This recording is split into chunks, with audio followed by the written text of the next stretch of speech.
Hi friends, welcome to my channel. இந்த கதை உங்களுக்கு பிடிச்சிருந்தது அப்படின்னா லைக் பண்ணி கமெண்ட் பண்ணுங்கள். நீங்கள் நம்ம சேனலுக்கு புதுசாக இருந்தீங்க அப்படின்னா நம்ம சேனலை சப்ஸ்கிரைப் பண்ணிக்கோங்க. என் சுவாச காற்றே பாகம் 15. அர்ஜுன் யாரும் இல்லா சாலையில் வண்டியை நிறுத்தி அவளைத்தான் பார்த்து கொண்டிருந்தான். அர்ஜுனின் பார்வையில் அமைதியானால் பனி. என்ன பிரச்சனை வெண்பனி உனக்கு? அர்ஜுன் அவளை வெண்பனி என்று அழைத்ததில் மனதில் ஒரு நெருடல் ஏற்பட்டது. அவள் அமைதியாக அவனை பார்க்க, சொல்லு, உனக்கு என்ன பிரச்சனை? என்ன சந்தேகப்படுறியா என்று கேட்க, அதில் பதறி, அஜு, என்ன பேசுறீங்க? நான் எப்படி உங்களை சந்தேகப்படுவேன்? ஆனால் எனக்கு நீங்கள் அவகிட்ட பேசுறது பிடிக்கல என்று தெளிவாக சொன்னாள். பனி, ஸ்டாப் இட். முதல்ல அனிதாக்கு மரியாதை கொடுத்து பேசு. அவள் என்கிட்ட ஒர்க் பண்ணுற ஸ்டாஃப் மட்டும் இல்லை, என்னோட மாமா பொண்ணு. சின்ன வயசுலேருந்து நான், அகிலா, விக்ரம், கீர்த்தி, முகில் எல்லோரும் ஒன்றா வளர்ந்தவங்க. நமக்கு நாளைக்கு மேரேஜ் ஆனதும் நீ அவளை ஃபேஸ் பண்ணி தான் ஆகணும். தேவையில்லாமல் உன் மனசில் நீயே பகையை வளர்த்துக்காத. எனக்கு தெரியும், என் அம்மா என்னோட மேரேஜ் விஷயமா அனிதா கிட்ட அப்ரோச் பண்ணதுனால தான் நீ இந்த மாதிரி அவ மேலே வெறுப்பை வளர்த்துக்கிட்டு இருக்க. பட் இதெல்லாம் தேவையில்லாதது. அவகிட்ட நீ பேசிப்பாரு, அவளை பற்றி புரிஞ்சுப்ப என்றான். எனக்கு யாரை பற்றியும் புரிஞ்சுக்க வேண்டாம் அர்ஜுன், எனக்கு யார் மேலேயும் வெறுப்பில்லை என்று முறுக்கி கொண்டாள் பனி. சிறிது நேரம் அவளையே ஆழ்ந்து பார்த்தவன் பின்பு அவனே இறங்கி வந்தான். சரி, விடு இந்த டாப்பிக்க. இதுக்கப்புறம் நீ அனிதாவை பற்றி எதுவும் பேசாத என்று கூறி காரை ஸ்டார்ட் செய்தான். எங்கே இதற்கு மேல் பேசினால் பிரச்சனை வலுத்து அவளை அடித்து விடுவோமோ என்று. பனியும் அதன் பின் எதுவும் பேசவில்லை. ஆனால் அவள் மனதில் ஒரு இறுக்கம் இருந்து கொண்டேதான் இருந்தது. அதை அர்ஜுன் அறிந்தும் பெரிதாக கண்டுகொள்ளவில்லை. போக போக சரியாகி விடுவாள் என்று விட்டுவிட்டான். இருவரும் முதலில் மூவி பார்க்க தியேட்டர் சென்றனர். அவர்கள் பார்க்க சென்ற திரைப்படம் சமீபத்தில் வெளியான லக்கி பாஸ்கர். படத்தில் சுவாரஸ்யத்திற்கு பஞ்சமில்லையே. பனி முழுவதும் திரைப்படத்தில் ஆழ்ந்துவிட்டாள். இடையில் அர்ஜுன் அவள் கைகளை கோர்த்து கொண்டதையும் சிறு சிறு முத்தமிட்டதையும் அவள் கண்டும் காணாமல் விட்டுவிட்டாள். அதன் பின் இடைவேளையில் அவளுக்கு பிடித்த பட்டர் பாப்கார்ன், ஐஸ்கிரீம், சாண்ட்விச் வாங்கி வந்து கொடுக்க, எனக்கு எதுவும் வேண்டாம், தண்ணீர் மட்டும் போதும் என்று தண்ணீரை மட்டும் வாங்கி கொண்டாள். அதில் கடுப்பான அர்ஜுன், இப்போ உனக்கு என்னடி பிரச்சனை? உன்னை ஒன்றும் சொல்லக்கூடாதா? தப்பு பண்ணா எடுத்து சொல்லி கண்டிக்க கூடாதா? அந்த ரைட்ஸ் எனக்கு இல்லையா? சொல்லு என்ற அர்ஜுன் சூடாக அவன் வாயில் கை வைத்து, அப்படியெல்லாம் இல்லை, திடீர்னு நீங்கள் இன்னொரு பொண்ணுக்கு சப்போர்ட் பண்ணி என்கிட்ட கோவப்பட்டதும் கொஞ்சம் கஷ்டமாக ஆயிடுச்சு, அதான், வேற ஒன்றும் இல்லை, சாரி என்று சொல்ல அர்ஜுனுக்கு தான் எரிச்சலாக இருந்தது. தயவு செஞ்சு எதுவும் பேசாத, மூவி பாரு என்று சொல்ல அவன் கையை கோர்க்க வந்த பனியின் கையை விலக்கிவிட்டு, படத்தை பாரு, கடுப்பு கிளப்பாத என்று கத்த, ப்ளீஸ் கத்தாதீங்க அர்ஜு, நாம வெளியே இருக்கோம் என்று கூறினாள். அர்ஜுன் அமைதியாக சீட்டில் சாய்ந்து அமர்ந்தான். அதன் பின் மூவி தொடங்கியதும் பனி அனைத்தையும் மறந்து படத்தில் கவனம் செலுத்தினாள். அவன் வாங்கி வந்த பொருட்கள் தான் கேட்பாரற்று கிடந்தது. படம் முடிந்த பின் அர்ஜுன் பனியை அழைத்து கொண்டு ஆசிரமத்தில் விட்டான். அஜு, ப்ளீஸ், உங்கள் கூட இன்னும் கொஞ்ச நேரம் இருக்கணும் போல தோணுது, வேற எங்கேயாச்சும் கூட்டிகிட்டு போங்க என்று கூற, அவள் பேசியதற்கு பதில் கூறாமல், இறங்கு, எனக்கு கொஞ்சம் ஒர்க் இருக்கு என்று முகம் கொடுக்காமல் பேசினான். அர்ஜுன் ப்ளீஸ் என்று பேச வர, தயவு செஞ்சு இறங்குறியா என்று அர்ஜுன் சுல்லென்று எரிந்துவிழ அவள் அதற்கு மேல் எதுவும் பேசாமல் இறங்கினாள். எப்போதும் கொடுக்கும் நெற்றி முத்தம் மிஸ்ஸிங். பனி நெருங்கிச் சென்றாலும் அர்ஜுனின் பார்வையில் மேலும் நெருங்காமல் விலகிச் சென்றாள். அவன் கண்களிலிருந்து அவள் உருவம் மறையும் வரை காரில் அமர்ந்து அவளை தான் பார்த்து கொண்டிருந்தான். அவளும் அவனைத்தான் திரும்பி திரும்பி பார்த்து கொண்டே சென்றாள். பனி அவன் கண்ணை விட்டு மறைந்ததும், இவளுக்கு கொஞ்சமாச்சும் சமாதானப்படுத்த தெரியுதா? கஷ்டம்டா அர்ஜுன் உன்பாடு என்று அவன் புலம்பி காரை ஸ்டார்ட் செய்தான்.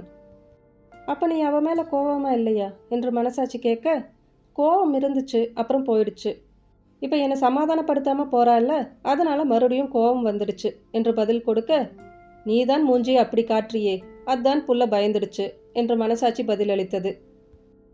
நான் அவ்வளோ கோபமாக இருக்கேன், ஸோ என்கிட்ட விதவிதமாக சாரி கேட்டு அதிகமாக சமாதானப்படுத்தணும் என்று கூறினான்.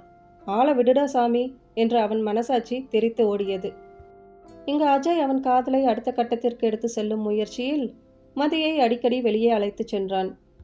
முதலில் தயங்கி வர மறுத்த மதி அஜயின் பேச்சு திறமையால் அவனுடன் வெளியே வர சம்மதித்தாள். மதிக்கு கடவுள் நம்பிக்கை அதிகம் என்பதையும் அவள் அதிகமாக கோவில் செல்ல விரும்புகிறாள் என்றும் இந்த இடைப்பட்ட நாட்களில் தெரிந்து கொண்டான். அதிலும் அவளுக்கு சிவபெருமானின் மீது அதிக பற்று உள்ளதால் அவளை இன்று சென்னையில் பிரபலமான மயிலாப்பூர் சிவ ஆலயத்திற்கு அழைத்து வந்தான். அதில் மகிழ்ச்சி அடைந்தவள் அஜயை பார்த்து தேங்க்ஸ் என்று மென்மையாக கூறி புன்னகைத்தாள். அஜய் அங்குள்ள கடையில் சுவாமிக்கு அர்ஜுனை மற்றும் அங்குள்ள கோசாலைக்கு அகத்துக்கீரை வாங்கி கொண்டான். பின் அவள் தலையில் வைப்பதற்கும் மல்லிகைப்பூ வாங்கி கொடுத்தான். அதை தயக்கத்துடன் வேண்டாம் என்று மறுக்க அஜய் பேசுவதற்கு முன்பே பூ வியாபாரம் செய்யும் மூதாட்டி பேசினார். கோவிலுக்கு போகும்போது தலையில பூ வச்சுட்டு போகணுமா? அது மட்டும் இல்ல, யார் குங்குமம் பூ வளையல் கொடுத்தாலும் வேண்டாம்னு சொல்லக்கூடாது கண்ணு என்று வாஞ்சையாக மொழிய அதன் பின் மதி மறுக்காமல் வாங்கி கொண்டாள். அஜய் மனதில் நல்ல வேளை என்னோட எனர்ஜியை அந்த பாட்டி சேவ் பண்ணிட்டாங்க என்று மனதிலே மனதார நன்றி கூறினான் அந்த பாட்டிக்கு. பின்பு இருவரும் உள்ளே சென்றனர். அங்கு கொலுவீற்று இருக்கும் கற்பகாம்பாளையும் பின்பு கபாலீஸ்வரரையும் கண்டு உள்ள முருகி நின்றாள். ஆனால் எதுவும் வேண்டிக் கொள்ளவில்லை. அவள் எப்போதும் அப்படித்தான். இறைவனை கண்ணார கண்டு மனதில் நிரப்பிக் கொள்வாள். ஆனால் எதுவும் வேண்டிக் கொள்ள மாட்டாள். இன்று அஜயும் அதை கண்டு ஏன் எதுவும் வேண்டிக் கொள்ளவில்லை என்று கேட்க, எனக்கு தேவையானதை தேவையான நேரத்தில் கடவுள் கொடுப்பார். இதுவரைக்கும் அப்படித்தான் எனக்கு எல்லாம் கிடைத்திருக்கு. அதனால் நான் கோவில் வந்தால் கண்குளிர இறைவனை கண்டு ரசிப்பேன், எதுவும் வேண்ட மாட்டேன் என்று கூறினாள். நீ ரொம்ப வித்தியாசமா இருக்க மதி என்று கூற அதற்கு ஒரு புன்னகையை பதிலாக கொடுத்தாள். பின்பு கோசாலைக்கு சென்று அங்கிருக்கும் பசுவிற்கு கீரை கொடுத்தனர். அஜய் செல்ஃபி என்று கேட்க மதியும் புன்னகையுடன் சரி என்றாள். அதன் பின் விதவிதமான புகைப்படங்கள் அஜய் மொபைலில் கிளிக் ஆகியது. மதிய உணவை ஹோட்டலில் முடித்துக்கொண்டு அருகில் உள்ள பெசன்ட் நகர் கடற்கரைக்கு சென்றனர். வெயிலும் இல்லாமல் மழையும் இல்லாமல் மேகமூட்டத்துடன் இருக்கும் வானிலையில் கடல் அலைகளை ரசித்து கொண்டிருந்தாள் மதி. அஜய் அவனின் மதியை ரசித்து கொண்டிருந்தான். கடற்கரையில் பபிள்ஸ் விற்பதை ஆசையாக பார்க்க அஜய் உடனே சென்று அதை வாங்கி வந்து மதியின் கையில் திணித்தான். மதியும் எதுவும் கூறாமல் அதை ஆசையாக வாங்கி கொண்டு பபிள்ஸ் விட்டாள். இந்த மாதிரி பபிள்ஸ் விடுவது மதிக்கு பிடித்தமான ஒன்று. சிறு குழந்தையின் குதூகலத்தோடு மதி மகிழ்ச்சியாக இருந்தாள். கடற்கரையில் மாலை வரை விளையாடிவிட்டு பின்பு உடையின் ஈரம் உலர்வதற்கு சிறிது தூரம் நடந்தனர். களைப்பை போக்க ஸ்நாக்ஸ் வாங்கி சாப்பிட்டு அங்கிருந்து புறப்பட்டனர். மதியை ஆசிரமத்தில் விடும்பொழுது, அஜய், நான் இன்னைக்கு ரொம்ப ஹாப்பியாக இருந்தேன், ரொம்ப தேங்க்ஸ், எல்லாம் உங்களால தான் என்று மதி மனதார நெகிழ்ந்து கூறினாள். மதி, நமக்குள்ள தேங்க்ஸ் சாரி எல்லாம் வேண்டாமே ப்ளீஸ் என்று கூற மதியும் புன்னகையுடன் சரி என்றாள். மதியின் தயக்கம் சற்று குறைந்திருப்பதை அஜய் உணர்ந்து அவனை மனதில் மெச்சிக்கொண்டான். பனி இரவு அர்ஜுனிற்கு அழைத்திருந்தாள். அவன் மடிக்கணினியில் அலுவலக வேலைகளை செய்து கொண்டிருந்தான். போனில் பேபி என்ற பெயர் மின்னுவதைக் கண்டு அட்டன் செய்தான். சொல்லு பனி என்றான் கோபமாக இருப்பது போல் காட்டிக்கொண்டு. அஜு, என் மேலே கோவமா? சாரி, உங்களை ஹர்ட் பண்ணியிருந்தா என்று அவள் பேசிக்கொண்டிருக்க, சரி விடு, சாப்பிட்டியா என்று கேட்டான். இன்னும் இல்லை, எனக்கு உங்களை பார்க்கணும் போல இருக்கு அஜு என்று சொன்னாள். அழைப்பை துண்டித்து விட்டு வீடியோ கால் செய்தான் Arjun. Grey T-shirt, black track pant அணிந்திருந்தான். பனி வெள்ளை நிற நைட் ஷூட் அணிந்திருந்தாள். இப்போதெல்லாம் பனியின் ஆடை தேர்வுகள் அனைத்தும் அர்ஜுனே. அஜய் மதிக்கு ட்ரெஸ் எடுத்து பனியிடம் கொடுத்து விடுவான், எப்படியாவது அவளிடம் சேர்த்து விடுமா என்று. ஆடவர்களுக்கு தெரியும், இவர்கள் இப்போது சம்பாதித்தாலும் ஆடை வாங்க முக்கியத்துவம் கொடுக்க மாட்டார்கள் என்று. அது உண்மை என்பது போல் முதல் மாத சம்பளத்தை என்ன செய்தாய் என்று கேட்டான் அர்ஜுன். அபி அம்மாவிடம் கொடுத்து விட்டோம், கல்லூரியில் மற்ற செலவுகள் இருக்கிறது என்று கூறிவிடுவர். அவள் தேவைகளை அர்ஜுன் பூர்த்தி செய்ய முன்வந்தாலும் வேண்டாம் என்று ஸ்ட்ரிக்டாக மறுத்து விடுவாள். அதில் சில நேரம் உரிமை சண்டைகளும் வரும். பனிதான் இறங்கி வந்து அர்ஜுனிற்கு பிடிக்கும் விதமாக சாரி கேட்டு சமாதானம் செய்வாள். அப்போதும் என் தேவைகளை நான் பார்த்து கொள்கிறேன், முடியவில்லை என்றால் உங்களிடம் கேட்கிறேன் என்ற நிபந்தனையோடு அந்த சண்டையை முடித்து வைப்பாள். அப்படி சண்டை போட்டுதான் அவளுக்கு அழகான உடைகளை வாங்கி கொடுத்திருந்தான். நீ மட்டும்தான் உன் ஆளுக்கு செய்வியா, நாங்களும் செய்வோம் என்ற அஜய் உடைகளை வாங்கி பனியிடம் திணித்து விடுவான். அஜயின் பேச்சில் சந்தேகம் கொண்ட பனி அர்ஜுனிடம் அஜயை பற்றி கேட்க, இதற்கு மேல் மறைக்க வேண்டாம் என்று தோன்றியதால், அட மக்கு பொண்டாட்டி, இன்னுமா புரியல? அவன்தான் நான் மதிக்காக பார்த்திருக்க மாப்பிள்ளை என்று அஜயை கிண்டல் செய்தான். பனி மகிழ்ச்சியில் துள்ளிவிட்டாள். பனி ஓடி சென்று அஜயின் கைகளை பிடித்து கொண்டு, தேங்க்ஸ் அண்ணா, நான் ரொம்ப ஹாப்பியாக இருக்கேன். மதி ரொம்ப நல்ல பொண்ணு, கண்டிப்பாக உங்கள் 2 பேரோட லைஃப் ஹாப்பியாக இருக்கும் என்று முகத்தில் உற்சாகத்துடன் கூறியிருந்தாள். அஜய் தான் அவர்களின் சுயநலமில்லாத நட்பில் மென்னகை புரிந்தான். அர்ஜுன் பணியின் முகத்தில் கண்ட மகிழ்ச்சியில் தன்னை மறந்து நின்றான். சூழ்நிலையை சகஜமாக்கும் பொருட்டு, எனக்கு ஏமா தேங்க்ஸ் சொல்ற, அர்ஜுனுக்கு சொல்லு, அவன்தான் எனக்கு இறங்கி வேலை பார்த்தான் என்று ஒரு மாதிரியாக சொல்ல, அதை புரிந்து கொண்ட அர்ஜுன் அஜயின் காலை மிதித்து அவன் கடுப்பை தீர்த்து கொண்டான்.